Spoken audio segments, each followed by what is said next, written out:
Who is the king of your life? I mean, seriously, who tells you what to say and what to do and how to handle situations? Who tells you what to do in your life?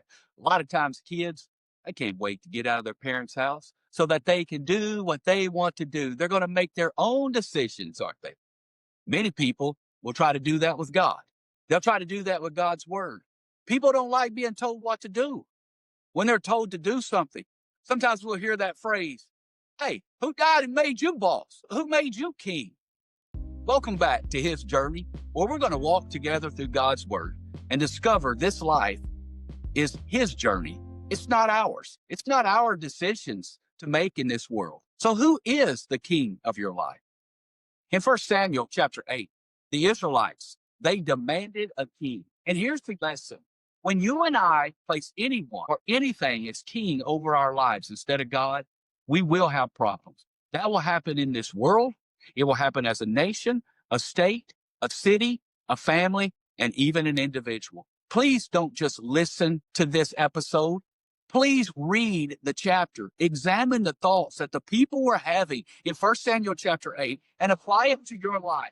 Apply it to our nation. Apply it to our situations. Who is king in our life? Do we reject God's laws because we want to be like the world around us? 1 Samuel 8, Israel had judges who led them under God's direction. Samuel was the prophet and the judge at that time. But the people weren't satisfied. They looked around at the other nations. They looked around at other people and they said, we want a king to lead us just like everybody else. Samuel warned them. He told them a king would take their sons for the army, their daughters for their servants, their fields, their freedoms. But the people refused to listen.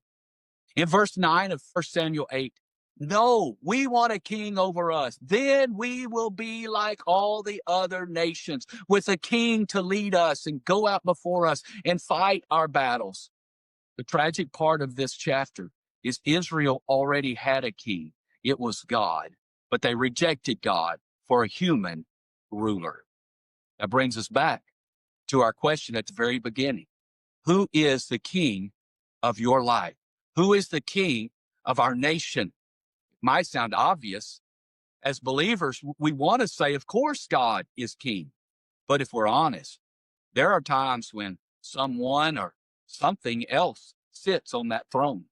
It may be work, chasing achievements and titles, promotions. It may be chasing after that money, that becomes king. Relationships is a way of life, something you enjoy doing, more important than obeying God. Maybe it's just simply serving yourself. Maybe you want to be the king of your life. And I want to do what I want to do the way that I want to do it. And God is just a consultant when I need him.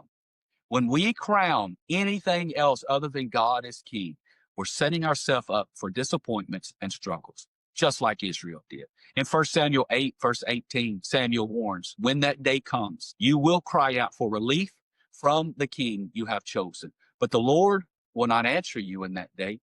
It is a reminder that false kings, whether people, whether it be possessions, or whether it be pride, will always take more than they give. They promise freedom, but it brings bondage. How many addicts out there in this world are trying to fix the problem that they have? You can fix the problem when God becomes king and it's who you obey. If every single person in this world would choose God as king, there would not be the problems with hate, discrimination, racism. Believers, we must be people that choose God.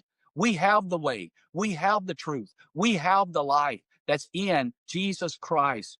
Do we want to live as godly people, or do we want to be like the world around us? Many believers choose the world.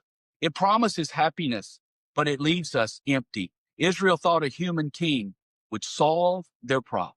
Instead, it created new ones: wars, taxes, corruption, eventually division. And isn't that what happens when we dethrone God in our lives? We put our trust in the wrong places, and it cost us peace, joy, and even relationships with him. But here's the good news. Even though Israel rejected God as king, God did not give up on them. He still worked through their history and eventually through the line of kings came the true king, Jesus Christ. Unlike earthly kings, Jesus didn't come to take, to be served. He gives. In Mark 10:45, the Son of Man came not to be served, but to serve and to give his life as a ransom for many.